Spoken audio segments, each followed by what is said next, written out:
Okay, it's 10 o'clock and week 3, lecture 1. So I already recorded something from the first lecture, but half of it didn't come out. So I'm going to do it again. The whole thing is going to be recorded right now.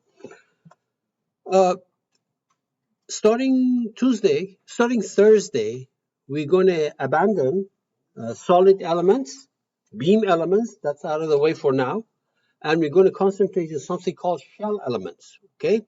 But today is the last lecture, which kind of comes from the stuff that we have been doing before. And I'm going to be discussing two chapters.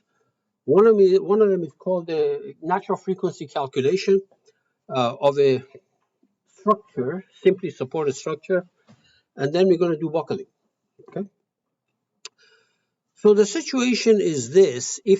If I tell you that I have a beam that is simply supported, maybe I should stay close to the microphone.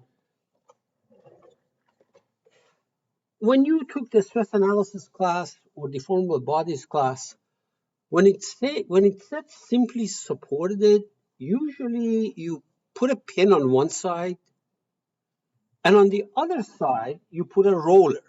Okay, the reason you put it a roller is that when this thing bends like that, at least it moves the right side towards the left side, and with no forces developed in it. Okay, you can put a pin here and a pin here within the context of the 4 years of your undergraduate education.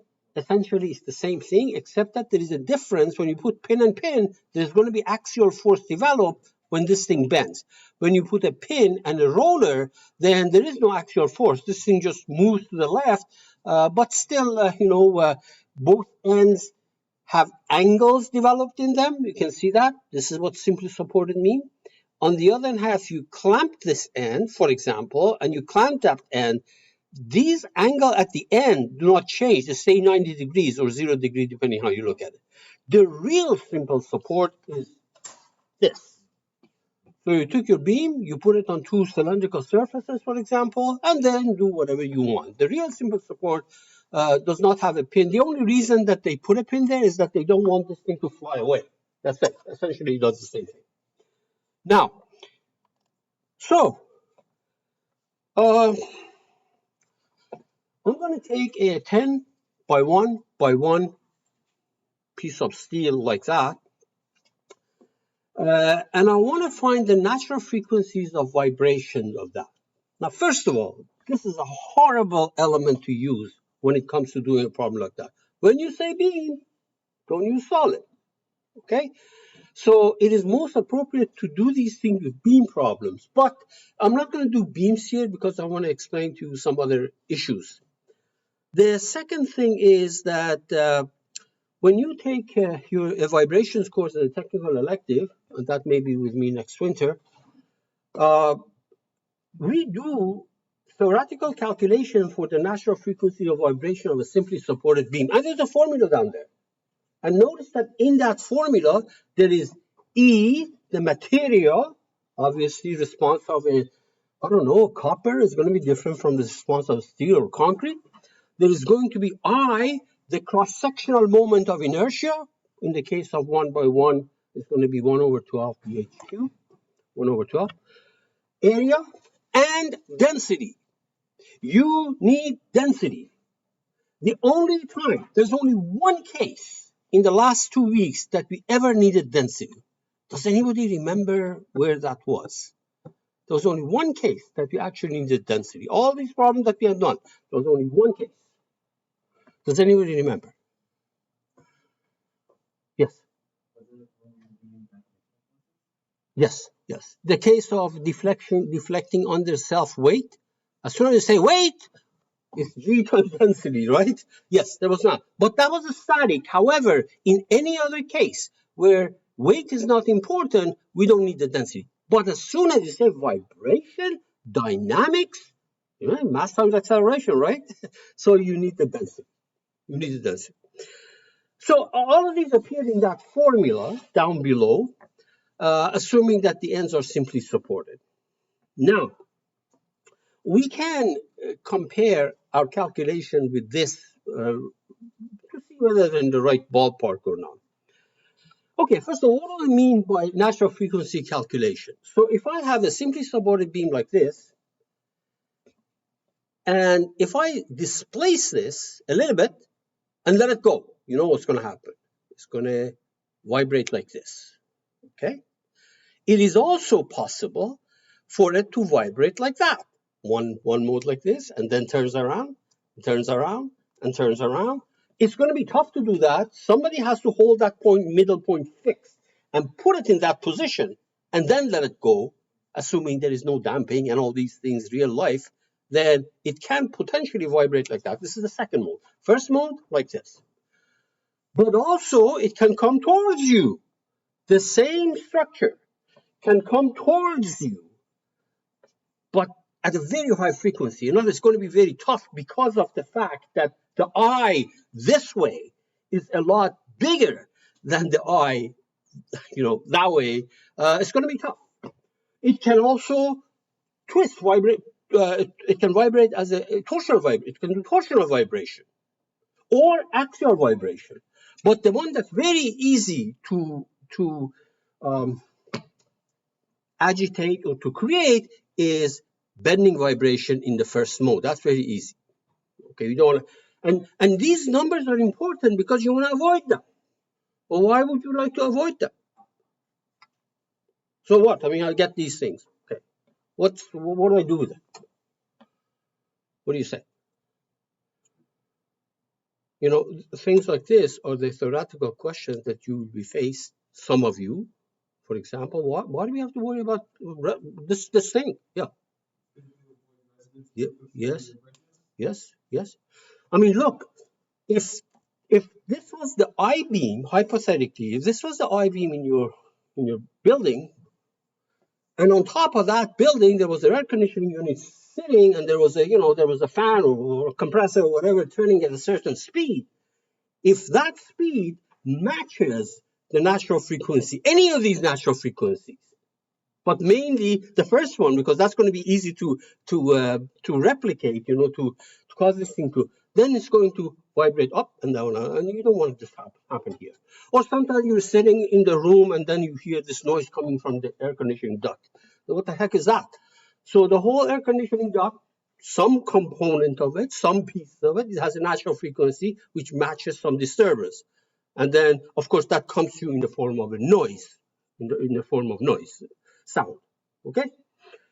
All right, now, there is another reason that we want these guys, these natural frequencies. One is avoiding resonance, but there's another one. If you have a structure that is subjected to a dynamic load, now dynamic load means, for example, your fan is sitting up here, it's turning because of the unbalance, this guy starts moving. This is not free vibration. It's vibrating because of that fan. It's not that I move this thing up and let it go. It vibrates, but that's not forced vibration, that's free vibration.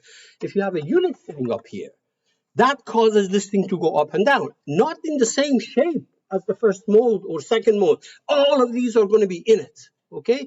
So to predict the dynamic behavior of a structure, one way of doing it, get all these frequencies and learn a little bit more theory, and you can get the dynamic behavior, okay? So for us, it's primarily this business of resonance right now. That's what we want to get our hands on. Now, one thing you want to make sure is that, this is a fact, avoid using planes of symmetry of the structure when you're doing natural frequency calculation. Because if you said this structure that I've drawn here up there has a plane of symmetry, I agree with you, like that. If it vibrates up and down, it has a plane of symmetry. But if it comes towards you, and I insist on that plane of symmetry, I'm kind of throwing away those other frequencies. So be careful.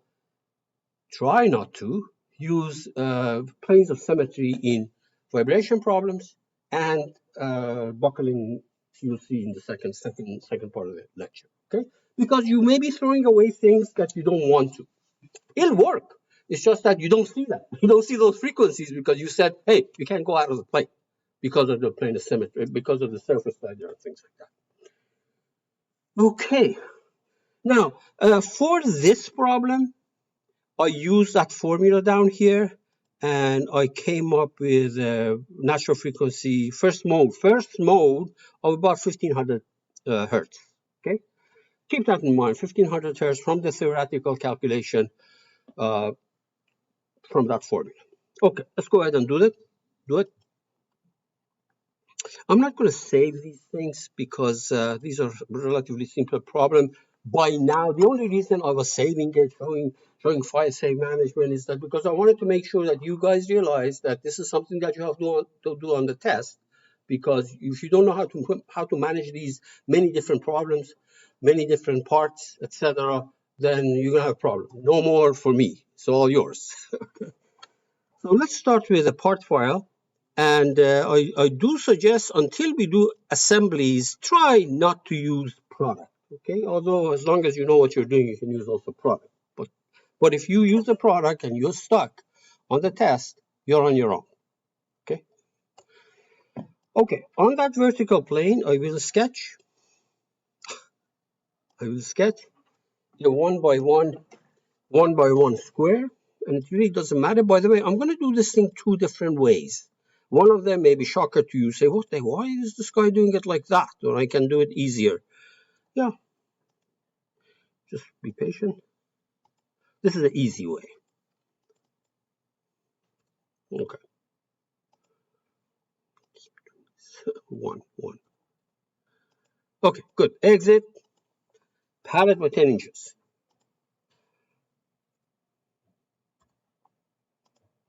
Good. Make it out of steel. I think it was 10 inches. Yeah. Make it out of steel, metal,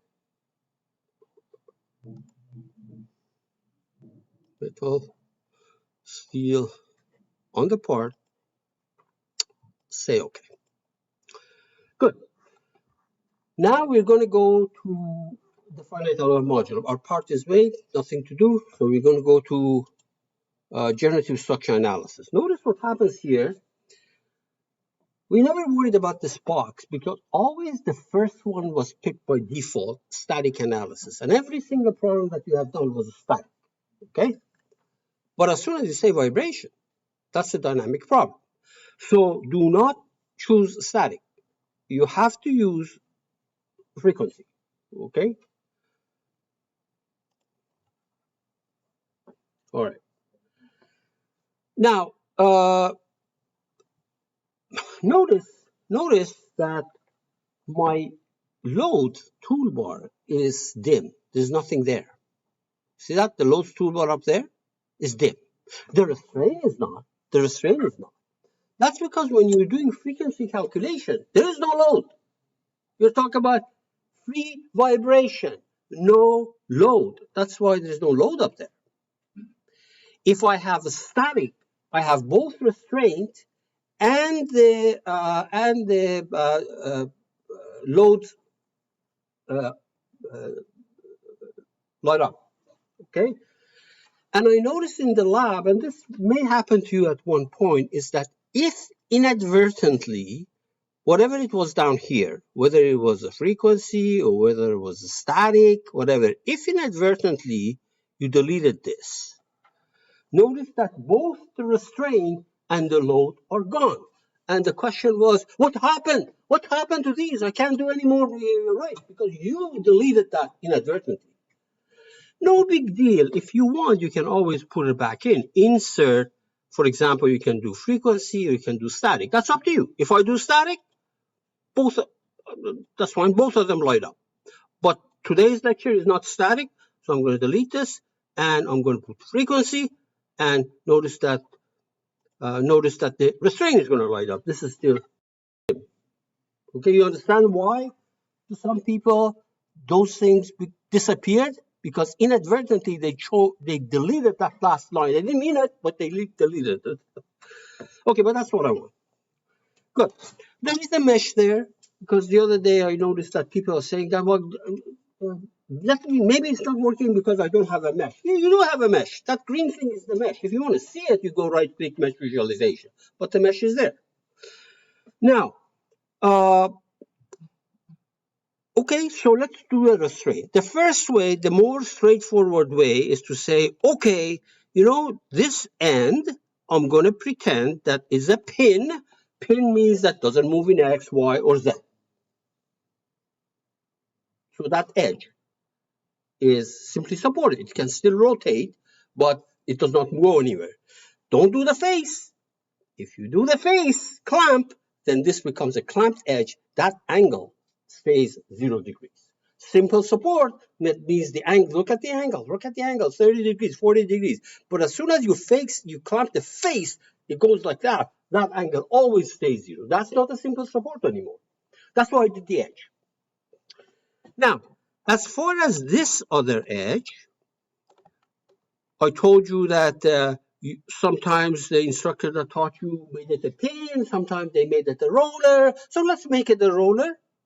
Now be careful. Roller means not surface slider. The only roller that we know is surface slider.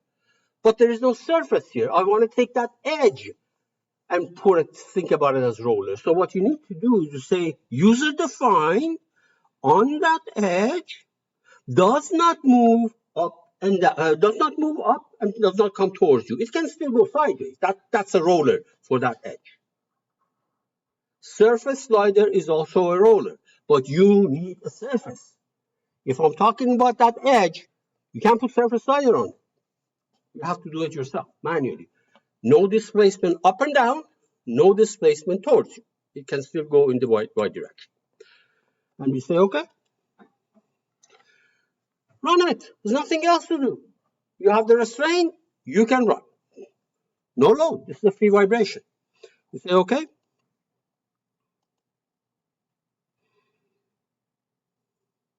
Done.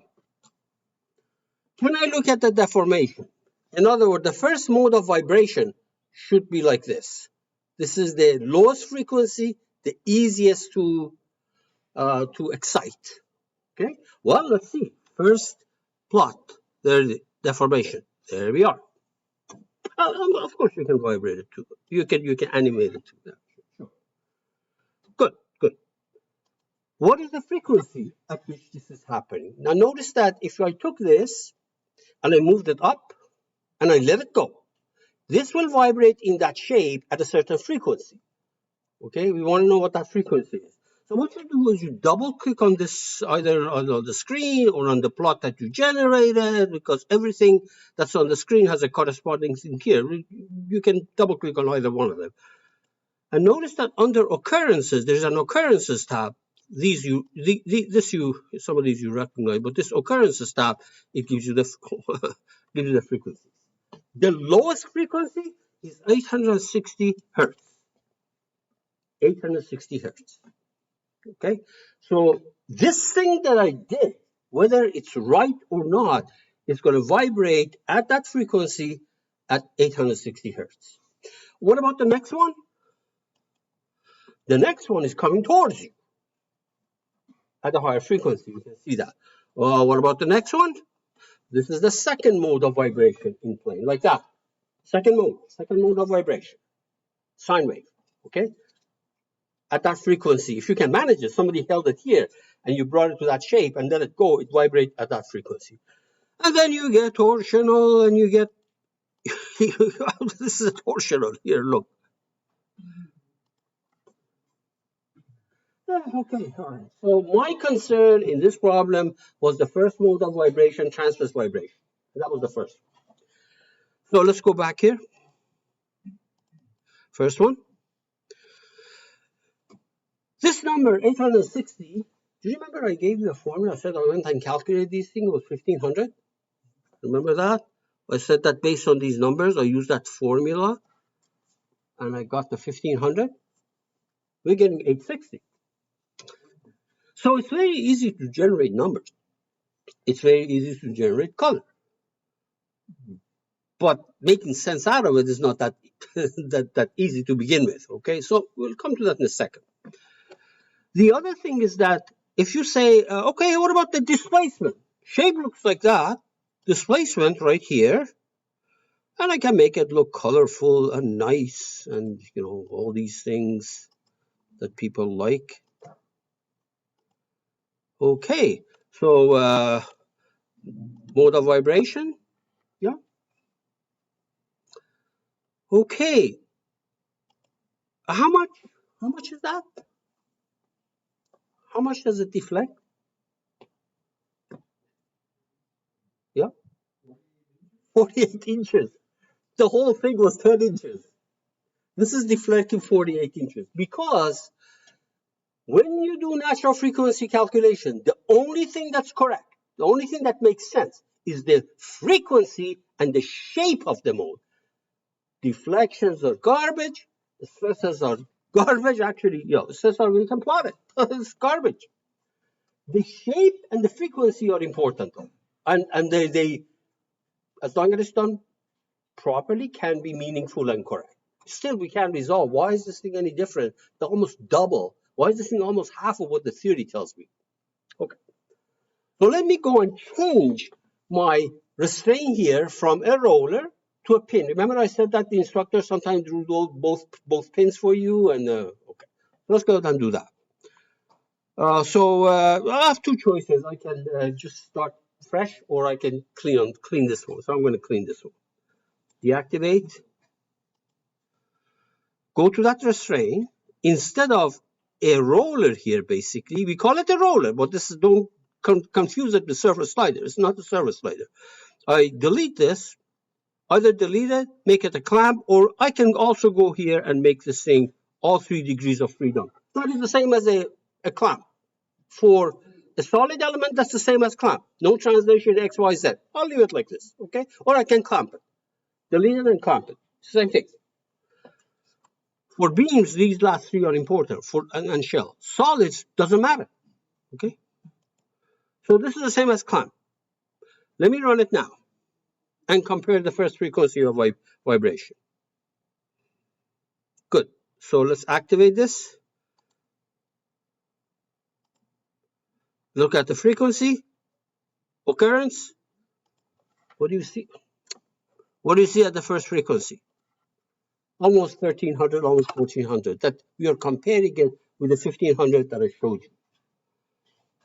So look, what you do obviously depend on your restraints. Okay, so that formula that I gave you is based on this kind of a condition. Okay, what can I do? Does that mean the formula is right? Does that mean this is right? That's not the point here. Okay, let me tell you that is not the point. How in the world are you going to pick that bottom edge and make it fixed? How do you do that? You have a block. You said this edge is fixed. How can you do that? It's impossible. So this is an assumption that you make. Okay, it happens to match that theory. Both of them are nonsense. There's no way you can take the bottom edge of this and say you have to weld it against something, right? Can you do it? You know, it's impossible. Now, before I do it a different way, same problem a different way. And some of you might say, oh, I understand this. I don't know what you're doing with the other one. Oh, okay, be my guest, no problem. You have to see something new. And as far as this problem, whether you do it like that or whether you do it the second way that I'm going to show you, it makes no difference to me. Okay, as long as you do it meaningful way, in a meaningful way, and meaningful means right, right, meaningful way, it's fine. Are there any questions before I do this thing a different way? Yes. So we're provided this context. How should we restrain it this way? Right. So if this problem was given to you on the test without any additional information, you have a choice of, for example, doing the first way, the second way, right?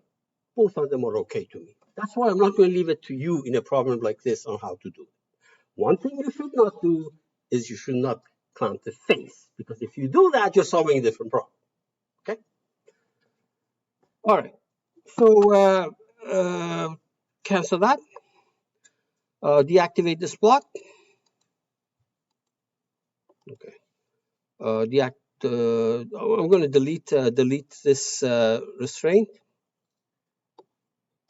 and delete the con, because I want to show you another way of doing this problem. And deactivate, this is the mesh, supposed to be the mesh, is it? Yeah, deactivate the mesh. Okay, so the reason actually the half of this video in the morning was cut off.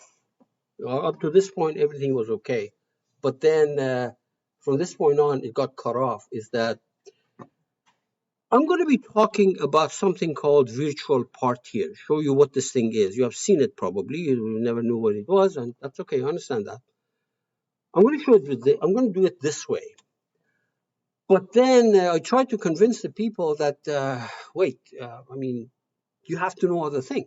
That's because I got an email from somebody that eventually that email ended up in my junk mail, because kind of sometimes these things go there. And this guy was saying that, oh, thank you for your video channel, for your YouTube channel. I use Katia here in this company, some company in Montreal, and we find it useful. And I'm particularly interested about this business of virtual part. There's video on virtual part and rigid virtual part, smooth virtual.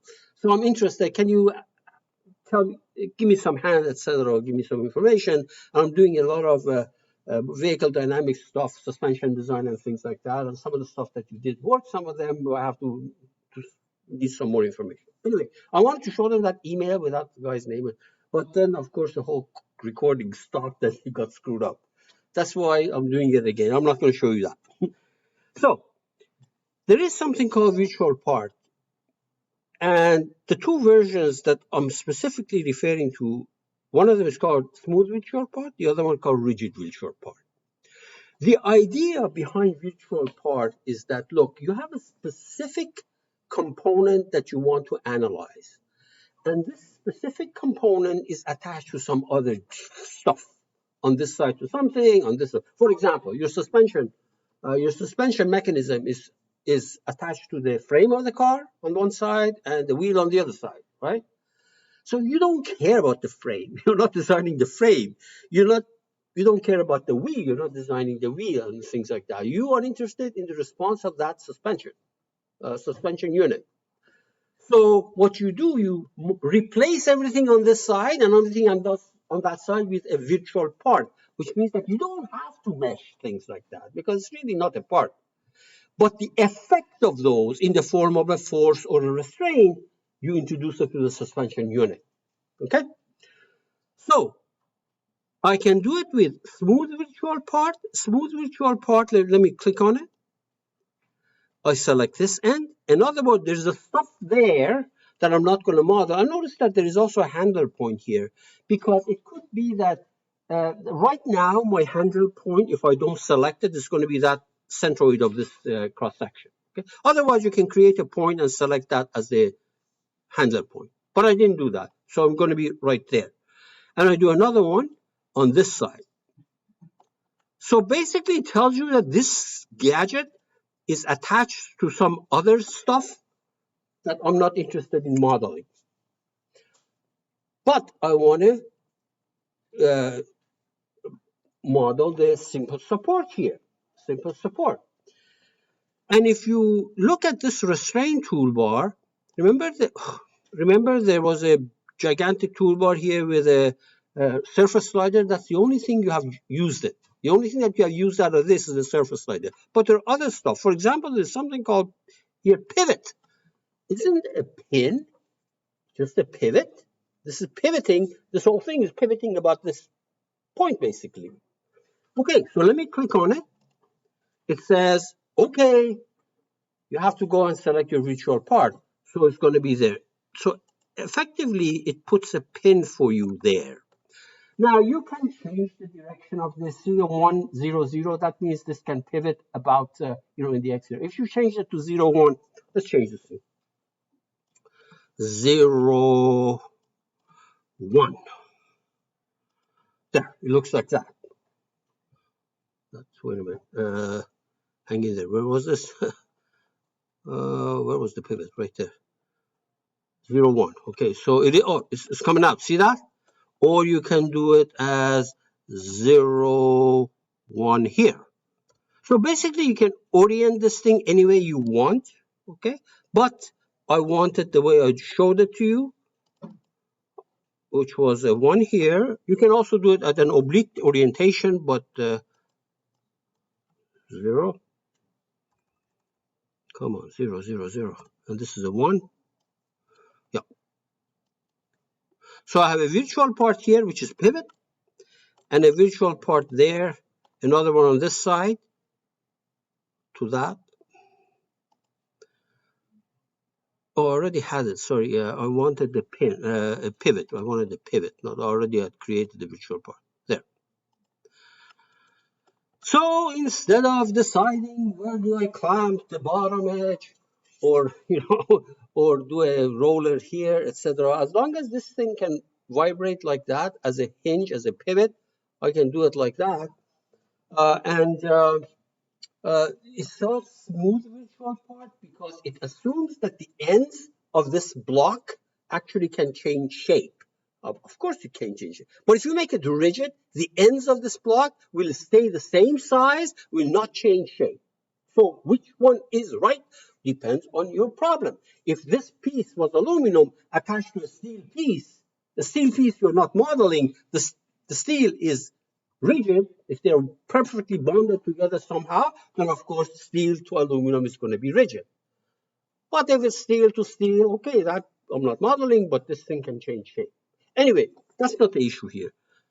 I'm showing a different way of doing it using this business of virtual part.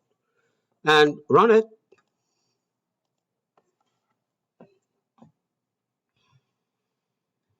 Done. Look at the deformed shape. Look at the frequencies, occurrences,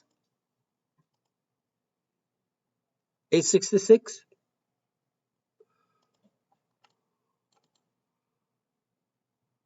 Yeah, 866. Remember first time the different numbers, okay? The moral of the story is that sometimes there are these features that are buried in there and you can use it to your advantage. Advantage may not be on the test. Advantage may be to your, I don't know, capstone project, or when you get a job, like this guy was saying, you have to do it to make money. Okay, folks, any questions here? A problem like that, if it was presented to you on a test, because I'm not giving you any instruction, any one of these methods would have been okay.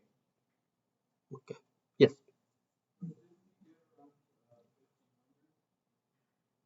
Oh, you see, you have to look at that 1500 was based on the assumption that, let me put it this way. Here, when I put a pivot, for example, that means that this end, okay, cannot actually shrink. Because notice that there are different ways, different things here. One of them, you can't see it from that distance, but there is fixture here that prevents this thing going back and forth, this way, okay? But there are other ones that are not like that. So by changing those numbers will change, okay? So you might ask, perhaps, what about that 1500? Is that 1500 ultimate truth? The answer is no, not necessarily. Okay. So, and what you put here is going to affect, of course, these values. I think that's what you were asking. Okay. As I said, it's very easy to generate these numbers. Okay. Now, last time, remember, I put a clamp here, not a clamp, clamp the bottom edge and clamp the bottom edge, and I got almost 1500, okay? But here, different condition. Let's check something, by the way. I'm going to change you can try that yourself if you want. You can change this to the rigid virtual part to see how it affects that 1500 or 860 that I'm getting now. It will change it. Okay. Any other questions? Okay. So let me get rid of this.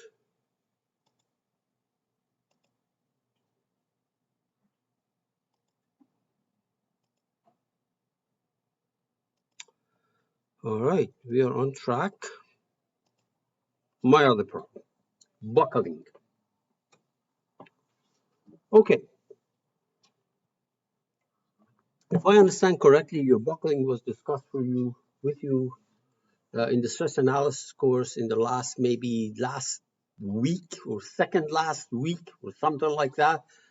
Because and they didn't spend more than maybe a week, more than a week, or more than 3, 4 lectures on it. Because this is a complicated thing. It's just to give you a flavor of stuff. Okay, and the only thing that you analyzed actually was the buckling of a beam. Okay, under very special conditions. So here, the situation is this. So I have a beam here.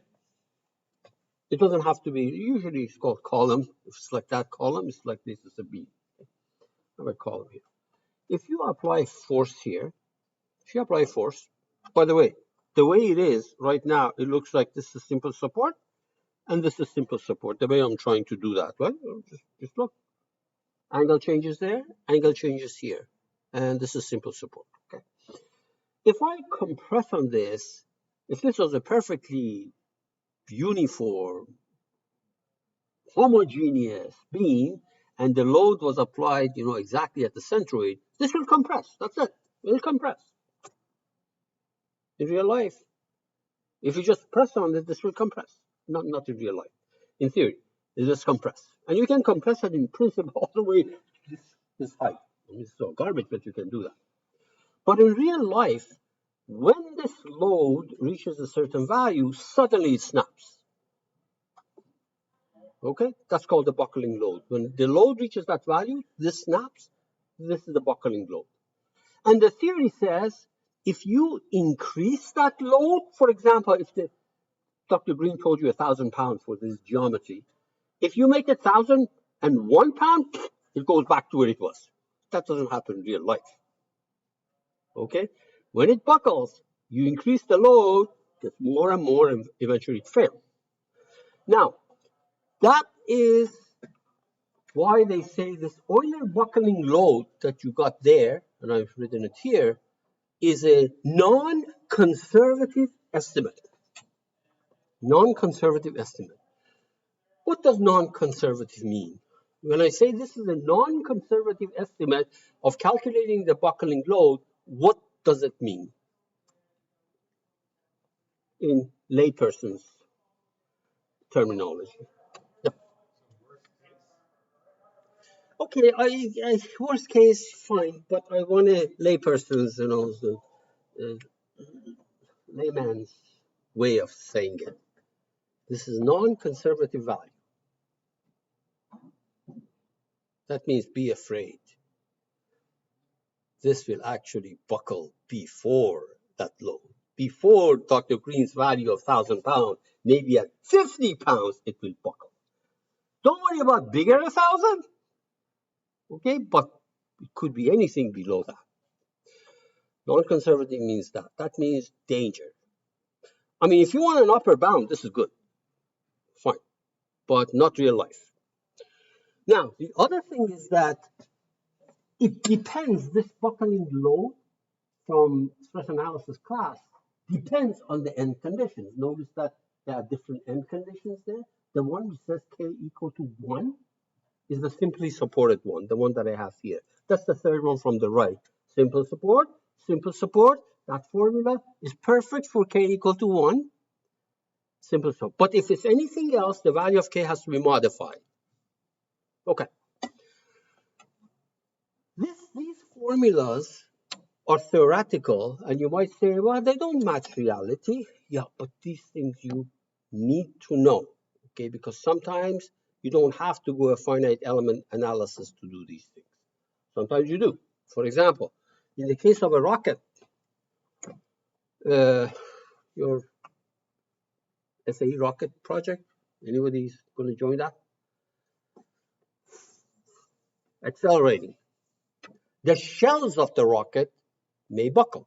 If you accelerate too much, it compresses the shells too much. And when you compress, they take a can of Coke and try to compress it, it will buckle. So those things you can't get out of these formulas. Okay? But you can always get, for example, a first very rough estimate, pretend that the bucket is a beam with a hollow cross section, with a tube, it has an eye, it has an A and everything, so you get an upper bound. So these are important, but you've got to be careful. Now, the other thing is that never use buckling, never use planes of symmetry in buckling also. Because if you say, for example, this is a plane of symmetry, it is. This is a plane of symmetry. It cannot buckle like that. Whereas it could. It's going to be a much higher load to make it buckle like this.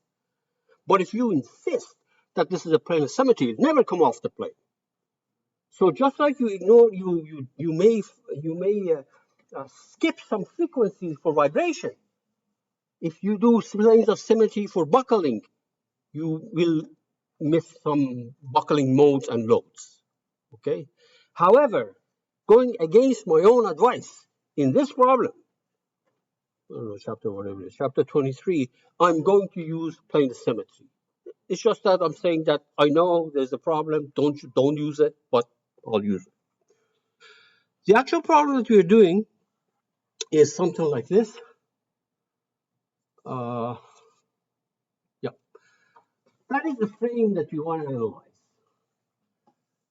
So we have a square frame, and I took it, compress it on both sides laterally, like this. You might say, okay, if I accept the fact that buckling symmetry will be used by me, well, I can take only a quarter of it, right? Bad idea, but I will do it. Quarter of it, clamp. And you think about this, when you think about it, I want you to visualize how this thing buckles. This end is clamped, and that end is, that top is clamped. When you look at this vertical piece, which is half of that, when you think about it, it's this situation. So this vertical piece is like this problem. The bottom is clamped, the top is clamped, and I'm pushing it down by that force P. Okay? And you can find the buckling load based on those things, Euler buckling load. You can do that. You can do it based on these, and I've done it. I've done it down here. Okay? But the situation, and I want to find out what that value is. Okay? What that value is. What the buckling load is. Now remember, you might look at the one on the right and say, okay, so what is that? Is the P? Is that P unknown, or is this P unknown? It's the same thing. It's just that looking at it like that is applying the load in the lateral direction, taking that and looking at it like this. Pythagorean theorem is that basically we have two beams that are under compression of load P. The magnitude of that load P is square root of P squared plus P squared, which is square root of 2P. These two problems are the same. That's what I'm saying, except for the fact that I'm using symmetry. I should not be using. Even in the thickness direction, I'm using symmetry. I'm cutting it through that frame. The whole thing is, that thing is 1 inch deep into the board. I'm taking half of it. Bad idea, because you are throwing away some buckling loads. Okay.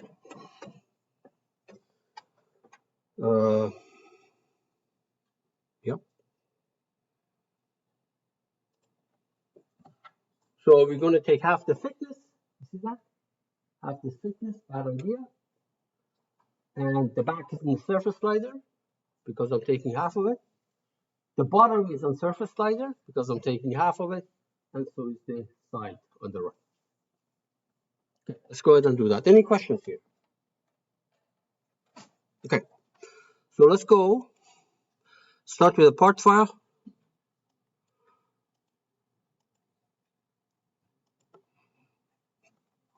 All right, on a convenient plane, on that vertical plane, I will sketch.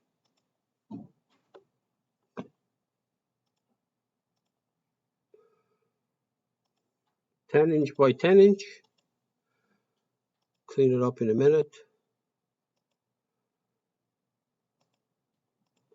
Okay, so dimension, let's make this in 10.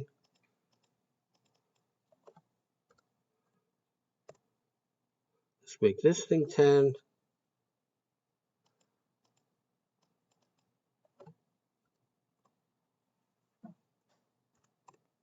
Okay, let's make this thing 1 inch.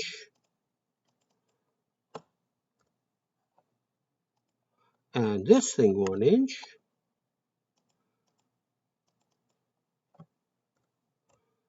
Good.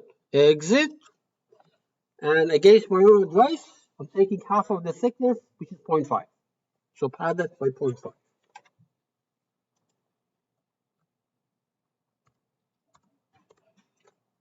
Good. Apply material to it. It's made out of steel.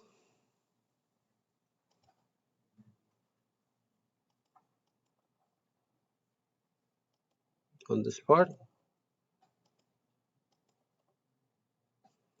All right, good. Now we're going to go to generative structure analysis.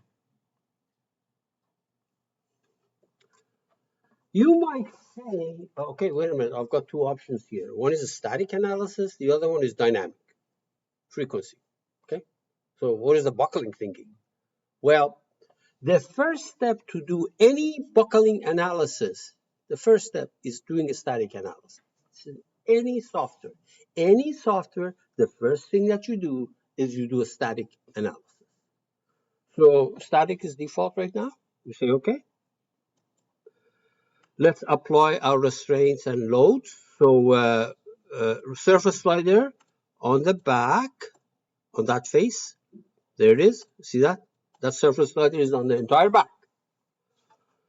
And I can mix them up or I can do them separately. It doesn't matter. It's on this face and the bottom. If there is any confusion, possibility of any confusion or mistake, let's do it separately. There we are. And there we are. Okay. Now, I have my restraints and I'm doing a static analysis. No more the buckle. Static analysis. I'm going to put 1 pound dummy load downward on the top edge and 1 pound dummy load on that same edge to the right, or to the right. Dummy load, 1 pound. So force, distributed force on that edge in the direction x minus 1. Wait a minute, what is this direction? Direction, let me do direction y, horizontal one first, let's change this thing. Horizontal one. Does that look good? Yeah, good. Okay. Pointing to the right, as it's supposed to, right there. You can see that, point to the right. And 1 pound dummy load down. Say okay. Another one. On that edge. In the direction Z, 1 pound dummy load. I'll put a minus because I want to compress it. It really doesn't matter. You can put a plus 2. But don't worry about that right now.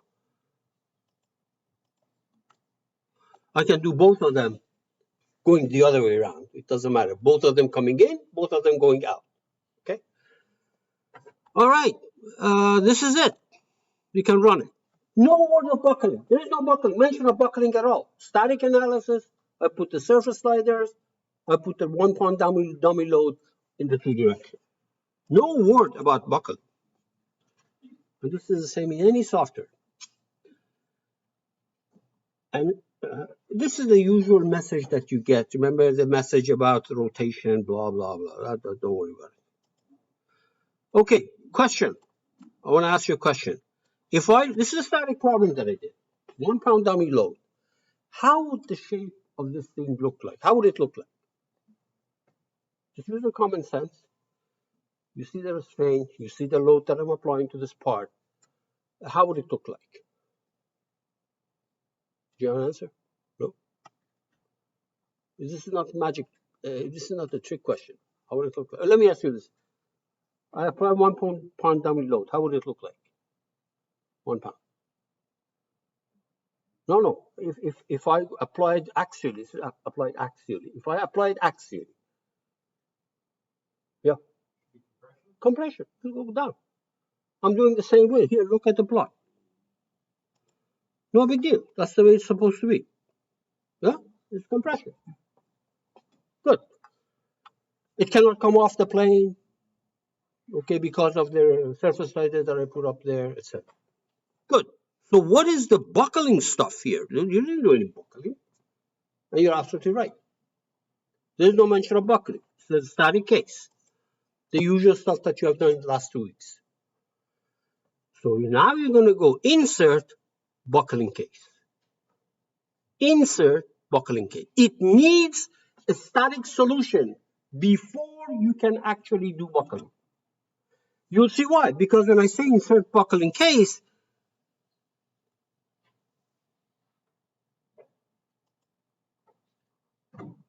let me undo this, try it again. I think I put something else. I didn't say buckling case. I must have said something. Let's see. Insert, I think I did the combined case. Buckling case. Look, it says, where's your static solution? Right there. See that? This thing opened up. It says, where is your static solution? The one that I just did. It's asking for it. So I go and select it from the tree. Right there. See that? You see, here it says, where is the static solution? I go and select it from the tree. And I say, okay. Didn't complain. Now we're going to run. Good. Let me deactivate this plot. This plot is from the static one. I'm going to deactivate it. And I'm going to get my new plots. Click on it. If you double click on this plot, let's do that. Let me double click on this plot. Again, we have occurrence tab. Occurrence tab. Remember, occurrence tab was for frequencies before. Now it says occurrence tab. These are the load multipliers. The very first number says 29,000. In other words, take your dummy load, multiply it by 29,000. That's your Euler buckling load. That's your buckling load. So if I apply to this frame 29,000 this way, 29,000 this way, because I put one pound on it. 29,000, 29,000. So the magnitude of that square root of 2, Pythagorean theorem, square root of 2, 29,000, that is your buckling load. And somebody caught me off guard on the first lecture and said something. But I'm telling you, these are multipliers. I'll come to that guy's comment in a minute. What about these? These are the other buckling load. Multiply that 1 pound by whatever. What is it? 123,000. 123,000 this way, 120,000 this way, it will buckle. But remember, I said that the first one is the problem. If it buckles on the first one, you would not go to the second one and the third one, etc. So those are all theoretical stuff. These other buckling loads are all theoretical. Theory says, Dr. Green said, if you apply that much, it will buckle. If you make the load bigger, it will not buckle. Go back to the original shape. I mean, you know, this is not going to happen. But the moral of the story is that it's the first one that's important, and it's going to buckle like that. And visualize this thing 4 times. It buckles like the top goes like this, the bottom goes like that, the vertical edges bend inward. It looks like this. As I said, somebody caught me off guard. I was very happy this morning and said, don't you have to multiply this thing by 2? In other words, I put one pound dummy load. This is the buckling load multiplier, the load multiplier. So take my 1 pound, multiply by 29,000. Do we have to multiply this thing by 2? Why is that? The backside that we didn't model. The backside that we didn't model. So actually the buckling load is double of this. If I had not used planar symmetry, I would have got double this value. Right in that table, would have got double this. I was very happy to hear that. Folks, any questions?